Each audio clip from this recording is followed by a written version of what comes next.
Crime alert, time आज का, crime आज का।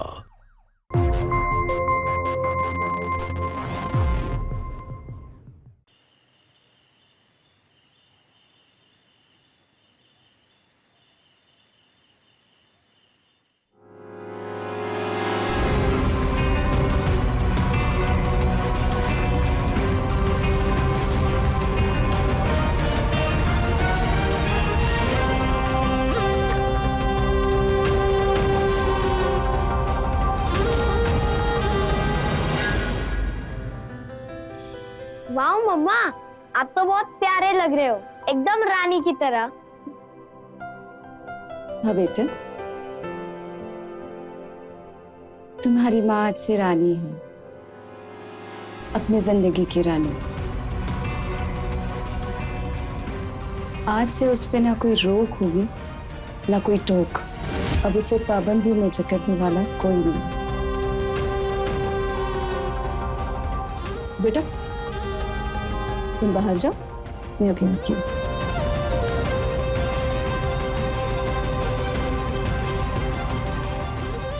अभी भी बात है मुझे।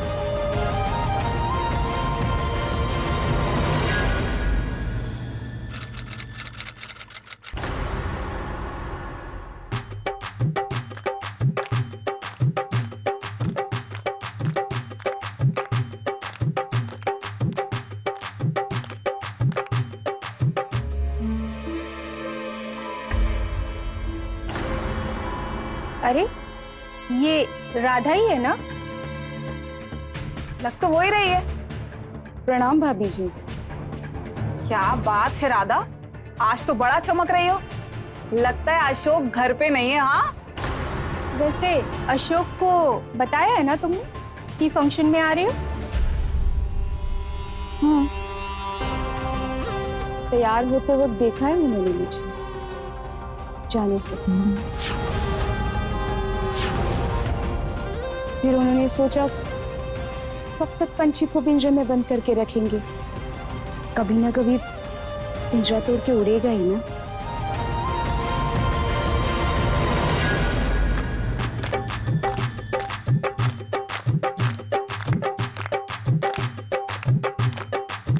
मजा आया ना? हाँ, बहुत ही मजा आया। खाना बहुत अच्छा था। अरे तभी तो मैं निकलती हूँ ना। अरे रुको राधा, चाय पी के चलते। नहीं भाभी, काम है और अशोक भी आने वाले हैं। आपको पता है ना कि वो उन्हें ऐसे मेरा बाहर घूमना पसंद नहीं है, बिना वजह नाराज हो जाएंगे।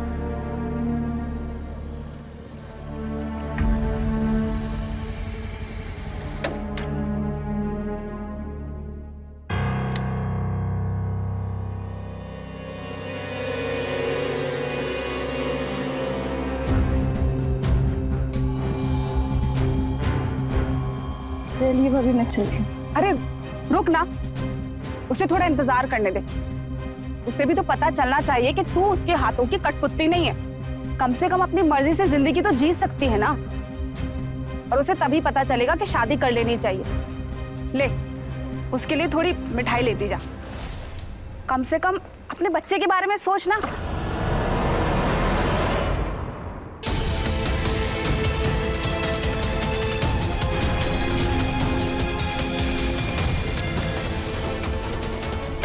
हैंडटेक मिली? हैंडटेक मिली कुछ? तू क्या थे इसका? सजना संवरना क्या जरूरत थी इसकी? अरे किसको दिखाने के लिए घूम रही थी तुम यहाँ पर? हाँ? पर मैंने तेरे को कितनी बार मना किया कि सच संवर के बच जा कर गई। क्यों जरूरत है तुझे?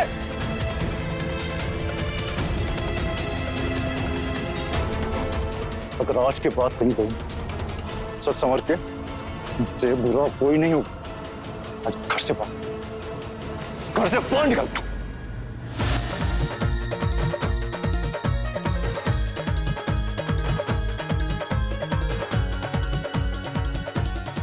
आज तो जलवे है दीदी, एकदम हीरोइन दिख रही हो। ऐसे ही रहना चाहिए आपको, अच्छी लगती हो।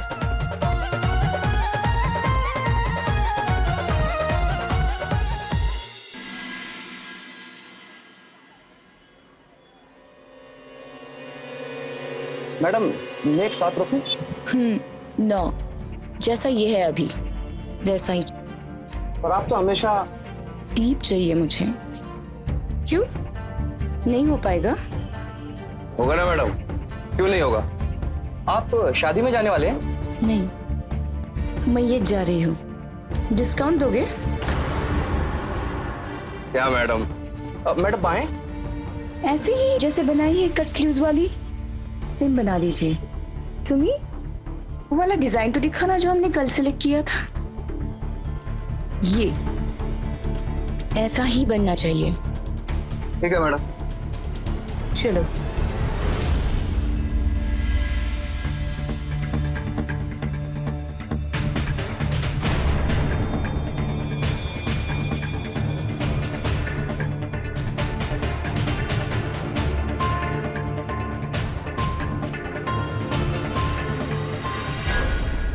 कब से खड़ी हूँ यहाँ, इंतजार कर रही हूँ। कहाँ थी तू? कहाँ थी से तुम्हें क्या मतलब? काम क्या है वो बोलो। मुझे तुझसे कोई भी मतलब नहीं है। भैया का फोन नहीं लग रहा। बिजी होंगे इसलिए तो फोन नहीं उठा रहे हैं। सबके पास तुम्हारे जैसा फ्री टाइम थोड़ी ना होता है। हाँ, वो तो बिजी ही होंगे, तभी तो तू इतना उड़ रही है। हाँ, उड़ रही हूँ। जब वो मेरे पंख काट रहे थे तब तो तूने कुछ नहीं किया। अब जब उड़ ही रही तो जमीन पे चुपचाप खड़ी होकर देख लेना। तुम्हारी उड़ान से मेरा कुछ भी लेना या देना नहीं है। तुमने चुना था भैया को, अपनी गलतियां मेरे मत से मत मढ़ो। और हाँ, मैं यहाँ सिर्फ अपने भैया के बारे में जानने आई हूँ कि मेरे भैया कहाँ है। मुझे किराया लेना है यहाँ का, नहीं तो ना इसी घर में बंद करके गए ना भैया तुझे, यहीं से ना उठवा के फेंकवा दूंगी, समझी? और ये जो पैसे तू उड़ा रही है ना, ये मेरे भैया के हैं। हाँ है, अभी फिलहाल मेरे पास है। अब मेरा जो मन करे वैसे उड़ाऊंगी मैं। वैसे तुम्हारा और मेरा तो कोई हिसाब बनता है नहीं। तुम जानो, तुम्हारे भाई जाने, पर फिर भी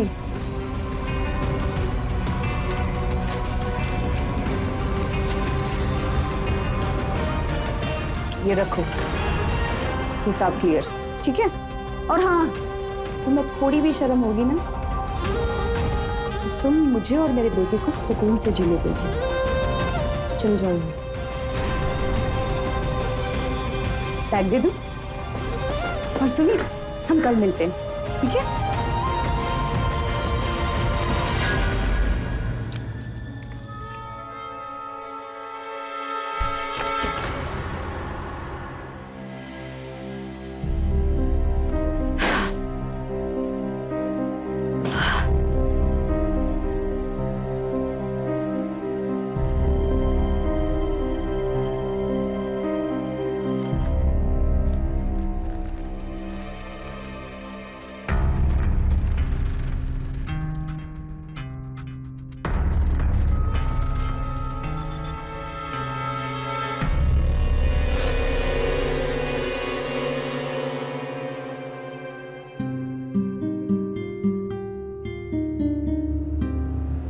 खड़ी हो। मैंने कहा खड़ी हो। तुमको बोला किसने बैठने के लिए? बैठ के गपड़ गपड़ खा लूं सब कुछ है? सब महंगा आता है ये। तुम्हारे पापा पैसे नहीं बेचते इन सब के यार। जाओ यहां से।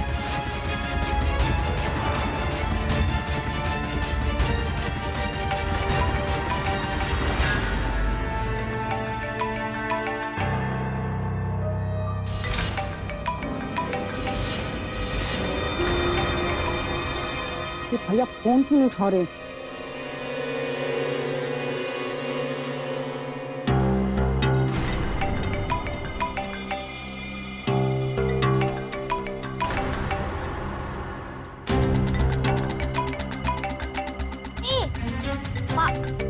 पापा का फोन आपके पास? अगर पापा ने ये देख लिया ना तो फिर झगड़ा करेंगे और मुझे भी मारेंगे।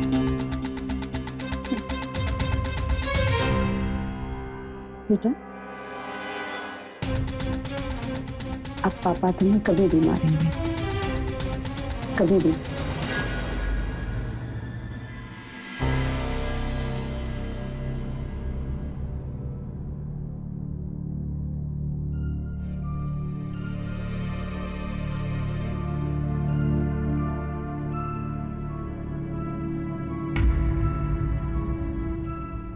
अरे सुमी, ऐसे क्या जा रही हो?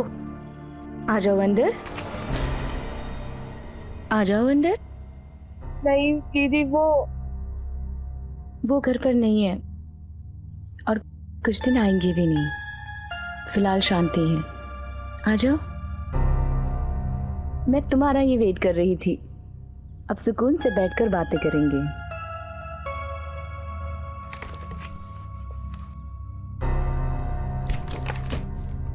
दीदी क्या लग रही थी आप कल, एकदम बॉम्ब। जानती हो, पूरे मोहल्ले में बस आप ही की चर्चा है। सब यही पूछ रहे हैं कि ये हूर कब उतरी है जन्नत से। आने दो उस जल्लाद जेलर को, इस बार तो वो खुद ही जल के मर जाएगा। हाँ।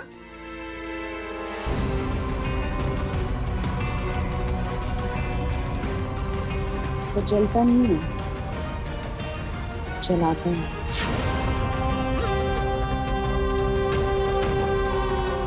अब वो कुछ नहीं कर पाएगा क्योंकि राधा अब उससे नहीं डरती। ये हुई ना बात दीदी, आप डरो भी मत। आज आपकी आंखों में जो हिम्मत देख रही हूं मैं, इसी हिम्मत की तो जरूरत थी। अगर ऐसी हिम्मत हर औरत के पास आ जाए तो कोई मर्द कभी उसे तकलीफ ना दे पाएगा। नारी तो शक्ति होती है ना दीदी।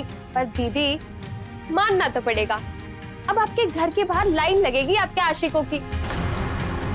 और अगर इसके बाद भी अशोक आपसे शादी ना करे ना, तो ढूंढ लेना कोई अच्छा सा। मैं तो कहती हूँ ढूंढ ही लो। हैंडसम, लविंग, अमीर और एकदम वेल सेटल्ड, जो आपको बहुत ज्यादा प्यार दे और चिंटू को एक अच्छी जिंदगी। नहीं सुनी, एक बार जल चुकी हूं मैं अशोक पे विश्वास करके। आप किसी और पर विश्वास नहीं कर सकती हैं। एक रिश्ते ने इतना तोड़ दिया है कि किसी और दूसरे रिश्ते के बारे में सोचना भी पॉसिबल नहीं है। और दीदी, हर बार गलती हो ये जरूरी तो नहीं है ना। हर आदमी एक जैसा नहीं होता दीदी, अच्छे लोग भी होते हैं। सुनो, अगर गलती खुद को दर्द दे तो और बात है, लेकिन जिस गलती की वजह से अपने माता पिता को दुख पहुंचता हो, जिस गलती की वजह से उनका दिल टूटा हो, ऐसी गलती की कोई माफी नहीं होती। राधा, दरवाजा खोल बेटा। माँ, दरवाजा। राधा बेटा, खाना खा ले। इतनी जिद अच्छी नहीं होती बेटा। राधा बेटा, हम तेरे माँ बाप है ना, तेरा बुरा तो नहीं चाहेंगे। तेरे पापा बिल्कुल ठीक कह रहे हैं, अशोक सही लड़का नहीं है तेरे लिए बेटा। तू बस कुछ साल रुक जा, अपनी पढ़ाई पूरी कर ले, उसके बाद अगर तू चाहेगी ना तो उसी के साथ शादी करना। मैं तेरे पापा से बात करूंगी, मान जाएंगे वो। खाना रखा है बेटा, खा लेना।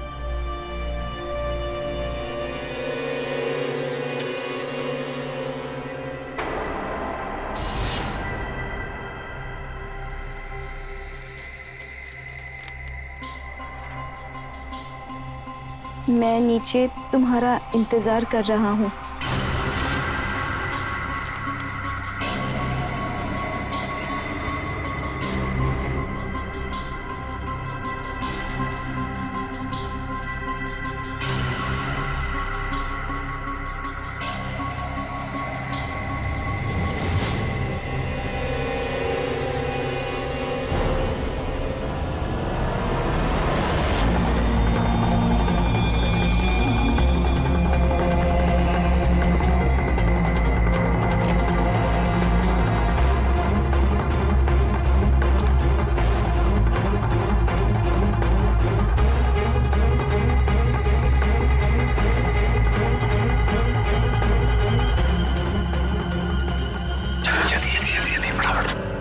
चप्पल पहनो, चप्पल पहनो, चप्पल पहनो, चप्पल पहनो, चप्पल पहनो जल्दी। अब लगता है अगर उस वक्त माँ की बात मान लेती, कम से कम मैं डिग्री तो ले लेती। तो अपने पैरों पे खड़ी होती और अशोक को कब से लात मार के आगे निकल जाती। दीदी, आपको चले जाना था अपने घर। माँ बाप का दिल अपने बच्चों के सामने हमेशा पसीज जाता है। माफ कर देते वो आपको। प्यार का भूत बहुत खतरनाक और जिद्दी होता है, इतनी आसानी से सिर से नहीं उतरता। प्यार का चश्मा पहनकर सब कुछ रंगीन नजर आता है, दुनिया हसीन हो जाती है। मेरी भी हुई थी, खासकर तब जब अशोक भी अपने परिवार को मेरे लिए छोड़ने के लिए तैयार था। मैं इसे यहाँ पे नहीं रहने दूंगी। बच्चे हैं, परिवार है, पति है और पड़ोसी, मैं उनको क्या बोलूंगी?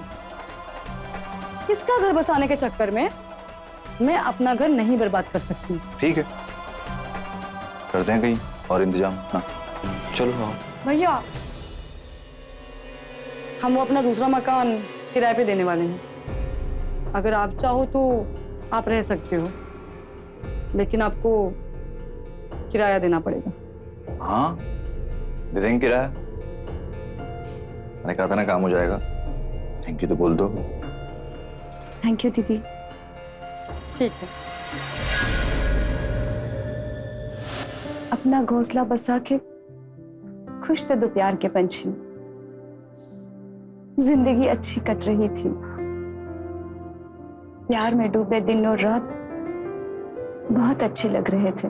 तुमने मकान को घर जो बना दिया। और तुमने मेरी जिंदगी को प्यार से भर दिया है। रियली? सच में? अगर तुम्हें मैं यार वर्ल्ड की ये अरे इतनी सुंदर लड़की हमें क्यों नहीं मिलती?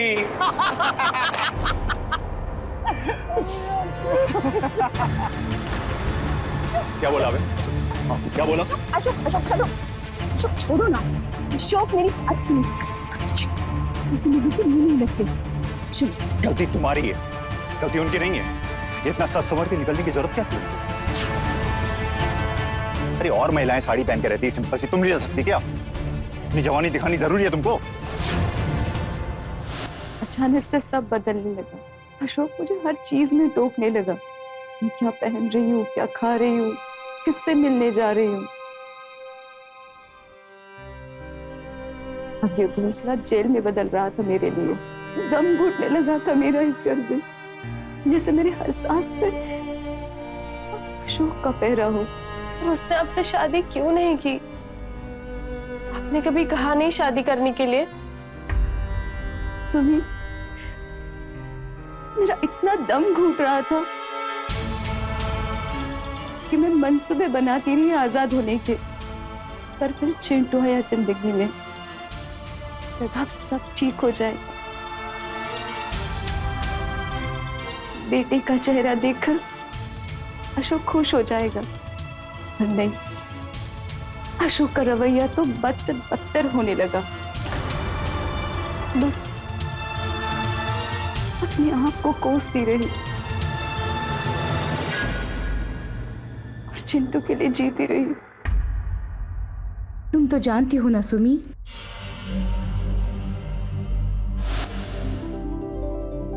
सुनी जल्दी कर।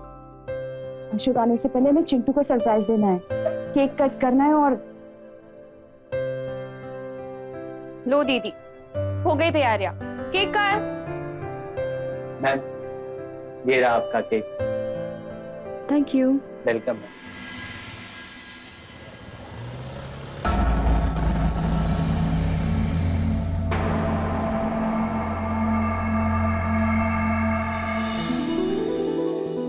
वाह दीदी, क्या केक है। चिंटू को बहुत पसंद आएगा। वाह मम्मी, आपने कितना अच्छा केक लाया मेरे लिए।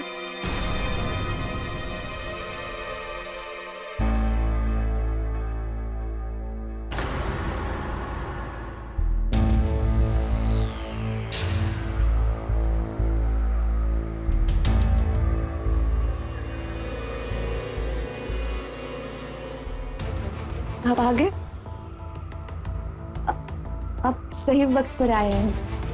हम चिंटू के बर्थडे का केक ही कट कर रहे थे अभी। 6 साल का हो गया आज हमारा बेटा। कौन तो कौन? तो मेरी गैर हाजिरी में यहाँ पर अभी आके गया, जिसको मैंने जाते हुए देखा, वो कौन था?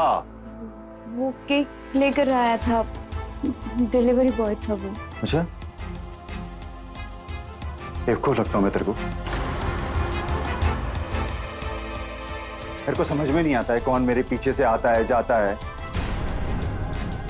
क्या लगता है मेरे को पता नहीं चलेगा? इतनी बार कहा है कि मेरे पीछे से इस घर में ना कोई आएगा ना तू यहां से बाहर जाएगी। कहा है ना मैंने? ये सब क्या है? हाँ? केक, ये बर्थडे का सब सामान पैसे कहां से है तुम्हारे पास?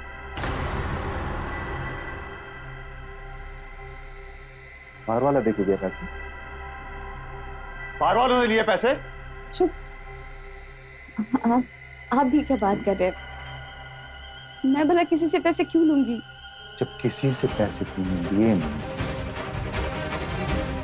तो फिर पैसे चुराए? मेरे पैसे चुराए तुमने? किसी बार वाले से लिए नहीं, पैसे चुराए नहीं, तो पैसे होएगा मेरे? भैया ये सब मैं लेकर आई थी चिंटू के लिए। अच्छा, तू लेकर आई थी?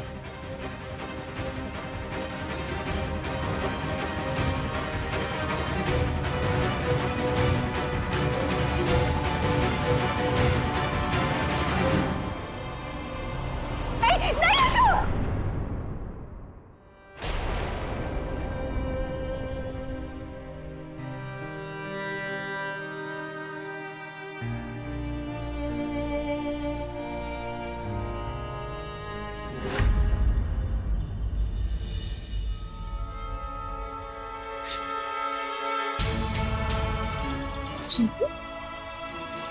बेटा रोते नहीं, तुम्हारी माँ है ना, सब ठीक कर देगी। कब मम्मा? बहुत जल्दी। वो भी दिन आएगा बेटा। मैं तुम्हें नहीं रहने दूंगी इस नरक में, नहीं जीने दूंगी इस जल्लाद के जुर्म की छाया में तुम्हें। सो रो, मेरा प्यारा सा बच्चा, सो जा।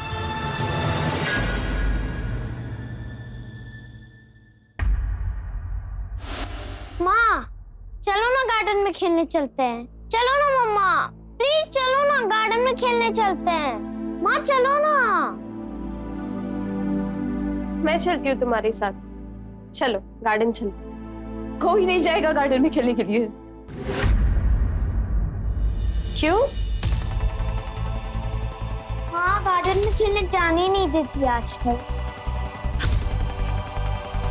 वो गार्डन में बहुत धूल मिट्टी होती है ना, इसलिए उसके कपड़े इतने गंदे कर देता है ये कि जान निकल जाती है साफ करने में। और पैरों में इतनी धूल मिट्टी लेके आता है कि सारा घर मुझे ही साफ करना पड़ता है। कोई जरूरत नहीं है गार्डन में खेलने की। जाओ तुम रोहन के साथ खेलो। ठीक है। और वैसे भी हमें शॉपिंग के लिए जाना था ना। सुनिए, इस बार ना मुझे बहुत स्टाइलिश डिजाइनर सूट सिलवाना है। याद है ना, अशोक सिर्फ कुछ ही दिनों के लिए गया है। अब मैं उसे नहीं डरती, मैं जीना चाहती हूँ। इस दुनिया में रहने वाले लोग चाहे जितनी भी नई नई टेक्नोलॉजी बना ले, लेकिन एक इंसान अगर दूसरे इंसान के पास आता है तो सिर्फ और सिर्फ प्यार की वजह से। नमस्कार, मैं हूं अमित पचौरी और आप देख रहे हैं क्राइम अलर्ट। आज हम आपको मिलवाएंगे एक ऐसी महिला से जिसने प्यार की खातिर क्या कुछ नहीं किया। राधा अशोक से बेइंतहा प्यार करती थी और उसने इस प्यार की खातिर अपने माता पिता तक को छोड़ दिया था, लेकिन अशोक को उसके इस प्यार की जरा भी कदर नहीं थी। वो दिन ब दिन उसे तकलीफ देता जा रहा था। इन दोनों के बीच उम्र का फासला भी था। तो क्या यही वजह थी कि अशोक हमेशा राधा पर शक करता था? हद तो तब हो गई जब उसने राधा को कैद करना भी शुरू कर दिया। राधा भी एक इंसान थी, उसे भी जिंदगी जीने का हक था। वो भी दूसरी औरतों की तरह सजना संवरना चाहती थी, खुश रहना चाहती थी, अपने परिवार वालों के साथ, अपने पति के साथ। पति? लेकिन अशोक ने तो राधा से शादी ही नहीं की थी। शायद इसीलिए उसे पति शब्द का मतलब नहीं पता था, ना ही उस शब्द की जिम्मेदारियां। इन दोनों का एक बेटा भी था। इसके बावजूद भी अशोक ने राधा से शादी क्यों नहीं की? आइए देखते हैं कि आगे चलकर राधा का ये प्यार उसे कितनी तकलीफ देने वाला है। देखो, ये ऐसे सॉल्व होगा। 2 + 1 सुमी, 2 बताओ कैसे लग रहा है? एकदम गजब लग रही हो दीदी। राधा, भैया कहाँ है? कहा था ना सुकून से रहने देना मुझे। खुद ही ढूंढ ले अपने भैया को, कभी ना कभी तो फोन उठा ही लेगा वो। और चली जाए यहाँ से। तमीज से बात कर, समझी? भैया ने रखा है, वरना तुझे कब का बाहर उठा के फेंक देती तेरे इस नाजायज औलाद के साथ। पता नहीं क्या देखा भैया ने तुझमें। इतने दिनों से बोझा ढो रहे हैं मेरे भैया, लेकिन तुझे तो बिल्कुल फिक्र ही नहीं है उनकी। हफ्ता भर हो गया है, उनका कुछ अता पता नहीं है। और तू तो सजने संवरने में लगी पड़ी हुई है। कहीं कोई चक्कर तो नहीं चल रहा है तेरा? आने दे भैया, दिखाएंगे तुझे तेरी औकात। तेरे भैया को जितना दिखाना था उतना दिखा चुके। अब किसी के पास नहीं आने देंगे, इतने ध्यान में रखना। तो औरत है ना? हाँ, औरतों के शौक के बारे में तो जानती होगी। तू भी तो करती होगी ना शौक। ये भी पहनती है ना तू? और ये लिपस्टिक किसके लिए? किसके लिए लगाती है तू? महीने में 4 साड़ियां खरीदती है तू। किसको दिखाने के लिए? बता, किसको दिखाने के लिए? तेरा भी चक्कर चल रहा है। जबान संभाल राधा, और तमीज से बात। खुद पर बात आ गई तो तमीज से बात करो। तुम्हारी इज्जत, तुम्हारी आजादी, और मेरी इज्जत और मेरी आजादी का कोई मोल नहीं। हाँ, तुम एक औरत हो, औरतों की तरफ से बोलना सीखो। तुम्हारी जैसी औरतों की वजह से इस दुनिया में कई औरतें जुल्म सहती है चुपचाप से, और एक दिन चल गया। और जब तक कि तेरा भाई नहीं आ जाता ना, इस घर से निकल जाए। चल, तब तक इस घर में पैर मत रखना, समझी?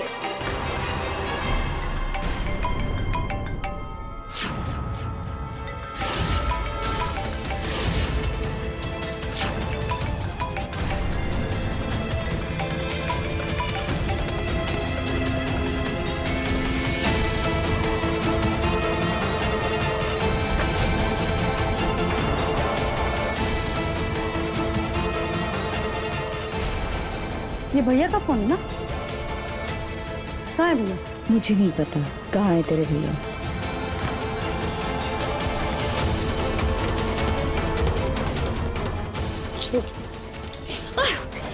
चल निकल यहाँ से। जब तक कि तेरा भैया नहीं आ जाता ना इस घर में, हाँ, तू भी समझे?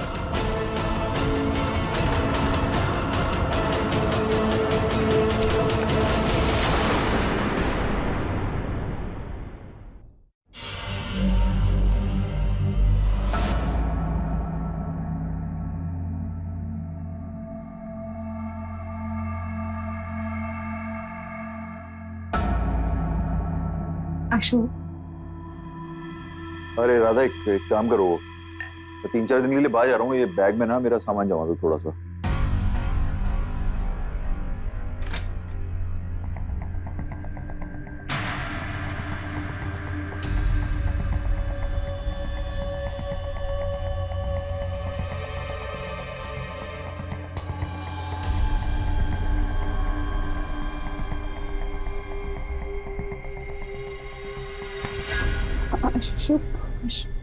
अशोक में पेट से है। पेट से की?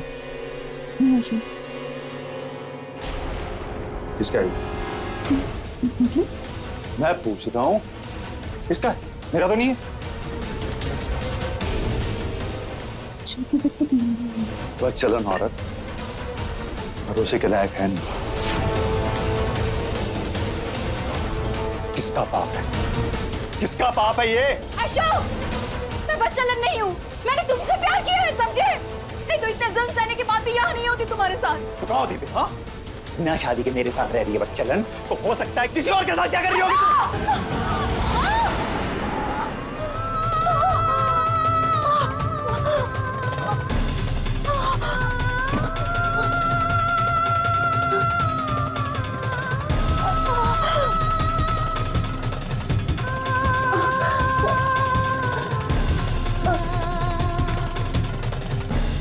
अशोक का जुल्म अब बढ़ता जा रहा था। वो राधा को अपनी पत्नी का दर्जा तो दे नहीं सका था, उस पर अधिकार इस कदर जमाता था जैसे वो उसकी कोई खरीदी हुई वस्तु हो। राधा अपने बेटे के बेहतर भविष्य के लिए अशोक का हर जुल्म बर्दाश्त करती थी। एक लड़की जब मां बनती है तो उसकी सोच और सब्र का स्तर बहुत ही विशाल हो जाता है। अशोक अक्सर काम के सिलसिले में बाहर जाया करता था, लेकिन उसकी गैर हाजिरी में भी उसका डर राधा पे बना रहता था। फिर अचानक ऐसा क्या हुआ कि राधा ने एक नया रूप ले लिया था, जिसकी वजह से सब लोग अचंभित हो गए थे। ऐसा लग रहा था जैसे वो जकड़न भरी जिंदगी जी जी के तंग आ गई है, उसने डर को ही मार दिया है।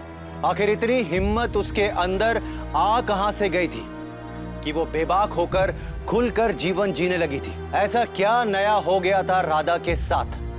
क्या अशोक के जुल्मों का अंत हो गया था या फिर जुल्म करने वाले का? वो कहते हैं ना, पाप का घड़ा एक न एक दिन भरकर फूट ही जाता है और पापी का सर्वनाश होता है।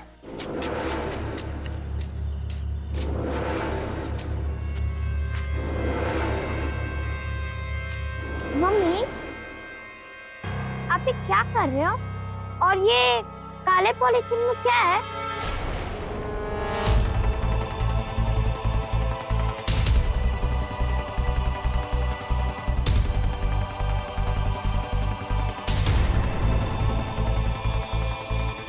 चिंटू, मैंने कहा था ना, जब तक ये काम खत्म नहीं हो जाता तुम यहाँ नहीं आएंगे। जाओ जाओ।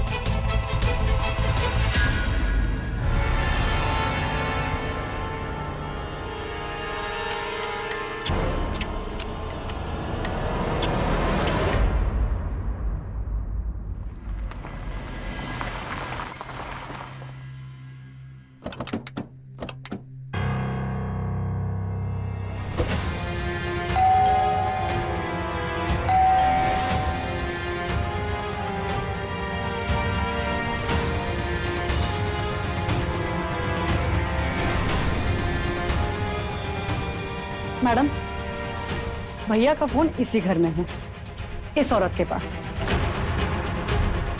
भैया कहाँ है किसी को पता नहीं, हफ्ते भर से गायब।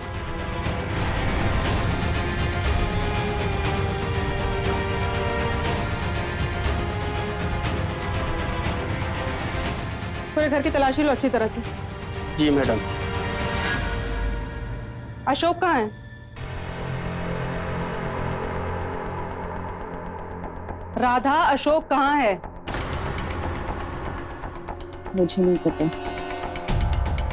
मैं उसकी कैदी थी, वो नहीं।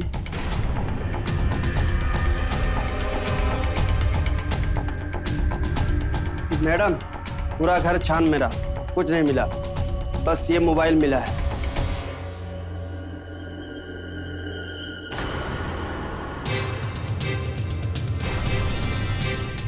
घर के आसपास चेक करो, कुछ मिलता है क्या? जी मैडम। अशोक का फोन यहाँ क्या कर रहा है? और अगर उसका फोन यहाँ है तो वो कहाँ है? मुझे नहीं पता, और मैंने पहले ही कहा था कि मैं उसकी कैदी थी, वो नहीं। उसका फोन यहाँ पे क्या कर रहा है मुझे कुछ पता नहीं। देखो राधा, अगर तुम कुछ बताना चाहती हो तो अभी बता दो, हो सकता है तुम्हें बाद में मौका ना मिले। मैडम, जरा बाहर आइए। क्या हुआ? ये देखो। चेक करो।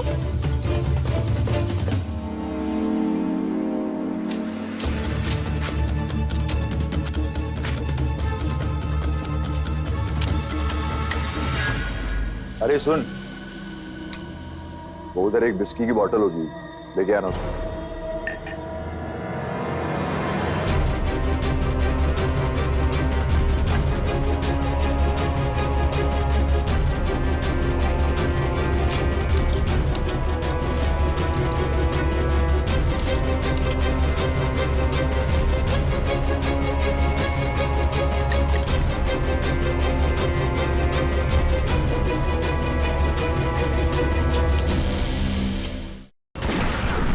क्राइम अलर्ट, डरना नहीं, मिटाना है।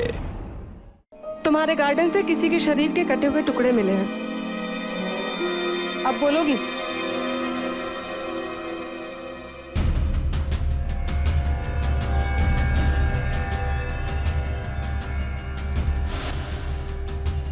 अरे सुन,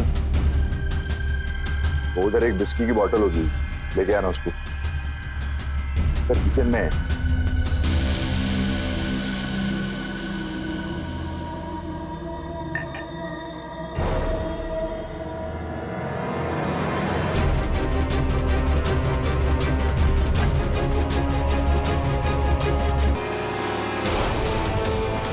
कितना टाइम लगता है कि तुमको यार एक बोतल लाने में भी?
तूने मेरे भाई को मार दिया? हाँ? अनु क्यों किया तूने ऐसा? नहीं छोड़ूंगी मैं इसको। अनु संभालो अपने आप को। मैं मार डालूंगी इसको। छोड़ो मुझे। जीते जी मार डाला था उसने मुझे।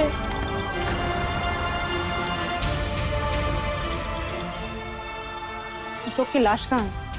टुकड़े टुकड़े कर दिए मैंने उसके। टुकड़े बाहर शहर में फेंक दिए। कई टुकड़ों को मैंने दफना दिया है।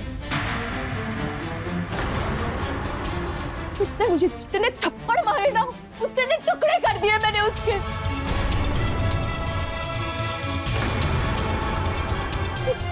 इस पीछे को तोड़ने का और मेरे पास कोई तरीका नहीं था। मुझे कोई गम नहीं है, मैंने उसे मारा तो उसने मुझे कभी जीने ही नहीं दिया। चिंटू को कभी जिंदगी में कभी किसी चीज का खुशी नहीं दी उसने। प्यार को छोड़ दो, कभी उसे बाप का नाम तक नहीं दिया उसने। कभी माना ही नहीं कि वो उसका बेटा था।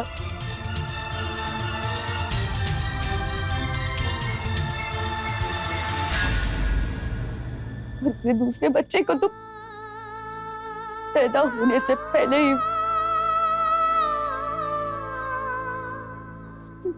इतने सालों से मैं घुट-घुट कर जी रही थी, एक जिंदा लाश की तरह।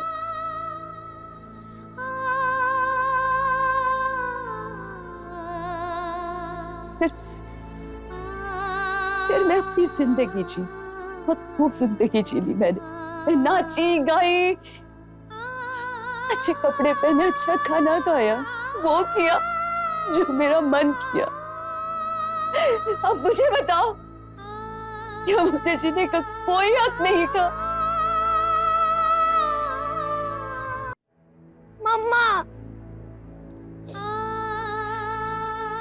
बेटा,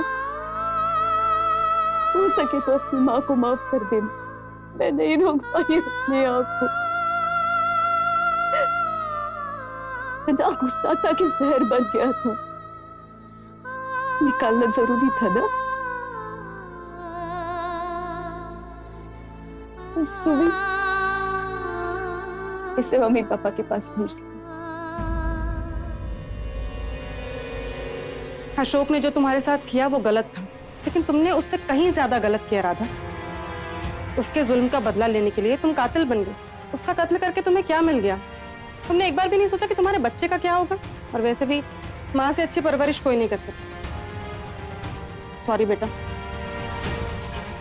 हम तो सिर्फ अपनी ड्यूटी निभा रहे हैं। ले चलो इन्हें। मम्मी को मत ले जाओ।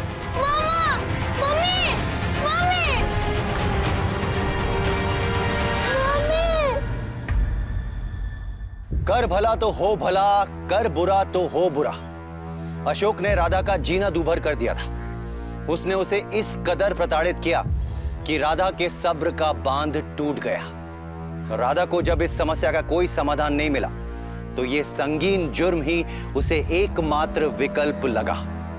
अशोक के जुल्मों से राधा इस कदर तंग आ चुकी थी कि उसने इस अपराध को अंजाम देने से पहले एक बार भी नहीं सोचा कि उसे इस अपराध की सजा तो मिलेगी ही, साथ ही साथ उसका बेटा चिंटू, उसका जीवन भी बर्बाद हो जाएगा। चिंटू, जिसके नसीब में पिता का प्यार तो कभी था ही नहीं, अब उसकी मां का प्यार भी उससे छिन जाएगा। उस मासूम का जीवन हमेशा हमेशा के लिए बर्बाद हो जाएगा। हमारी आपसे गुजारिश है कि जीवन के बड़े और अहम फैसले जोश में आकर नहीं, होश में आकर ले। जोश में आकर राधा ने फैसला लिया और उसकी जिंदगी बर्बाद हो गई। अगर उसने होश से काम लिया होता और अपने साथ हो रहे जुल्म की कहानी अपने माता पिता या किसी समाज सेवा संस्था को सुनाई होती तो शायद उसे यह दिन नहीं देखना पड़ता, इतनी बड़ी दुर्घटना नहीं होती और एक मासूम की जिंदगी बर्बाद नहीं होती। इसी के साथ आज के इस अध्याय में मैं आपसे इजाजत लेता हूं। फिर मुलाकात होगी एक सच्ची कहानी के साथ। हिंसा को दीजिए मुंहतोड़ जवाब। क्राइम अलर्ट, डरना नहीं, मिटाना है।